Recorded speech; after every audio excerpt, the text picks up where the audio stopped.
Iran ने Israel पर 1 अक्टूबर को 200 से ज़्यादा मिसाइलों से हमला किया था, जिसका जवाब इजराइल ने 25 दिन बाद दिया है। इजराइल ने जवाबी हमला करते हुए अपनी जगह से 2000 किलोमीटर दूर ईरान में घुसकर हमला किया और अपने लेटेस्ट F-35, F-15CD ईगल और F-16I सुफा फाइटर जेट से प्रेसिशन स्ट्राइक किए। इजराइल का टारगेट ईरान के मिलिट्री ढांचे थे। आसान भाषा में कहें तो ईरान के हथियार depot, communication centre, military command और रडार सेंटर इजरायली सेना का मेन टारगेट थे। रिपोर्ट्स में बताया गया कि रडार सेंटर्स को उड़ाने के बाद अब ईरान एक तरह से अंधा हो गया है। वह आसमान से आने वाले खतरों को भांप नहीं पाएगा, जिसका फायदा इजराइल को अगले हमले में मिल सकता है। ऐसे हमले सीरिया में मौजूद ईरानी रडार पर भी किए गए। इसके बाद तेहरान और करज में भी एयर स्ट्राइक हुए। इजराइल ने एक साथ 100 से ज़्यादा फाइटर जेट्स उड़ाए थे। मीडिया रिपोर्ट्स की माने तो इजराइल ने 3 घंटे में 20 ठिकानों पर हमले किए थे। ये हमले 26 अक्टूबर की रात 2:15 पर शुरू हुए थे और तड़के 5 बजे तक चले थे।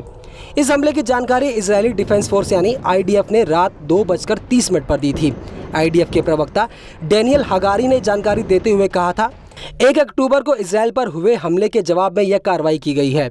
ईरान और मिडिल ईस्ट में उसके सहयोगी 7 अक्टूबर 2023 से 7 मोर्चों पर हम पर हमले कर रहे हैं।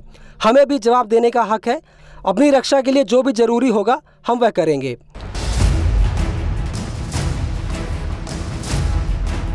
वहीं इस जवाबी कार्रवाई के बाद इजराइल और सतर्क हो गया है। इजराइल का मानना है कि ईरान और उसके आतंकी संगठन इस हमले के बदले में फिर से हमला कर सकते हैं, इसलिए इजराइल अलर्ट मोड पर आ गया है। खैर, अब समझते हैं कि इजराइल ने कैसे इस हमले की पूरी प्लानिंग की।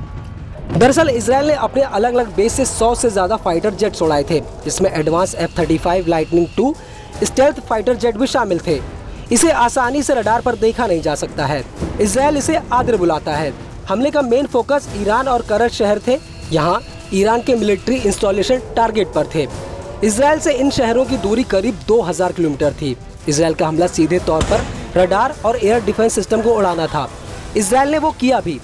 यह एक बेहतरीन समन्वय वाला हमला था, जिसमें सीरिया और ईरान के रडार और एयर डिफेंस सिस्टम को लयबद्ध तरीके से इजराइल ने उड़ा दिया।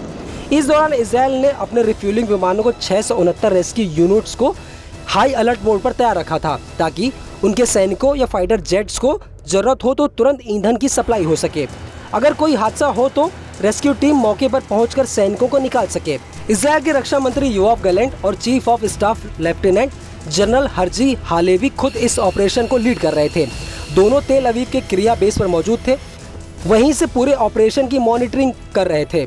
इजरायली डिफेंस फोर्सेस के प्रवक्ता डैनियल हगारी ने कहा कि इजरायली फोर्स बचाव और हमले दोनों के लिए पूरी तरह से तैयार है। हम इराक, ईरान, यमन, सीरिया और लेबनान सब पर कड़ी नज़र रख रहे हैं।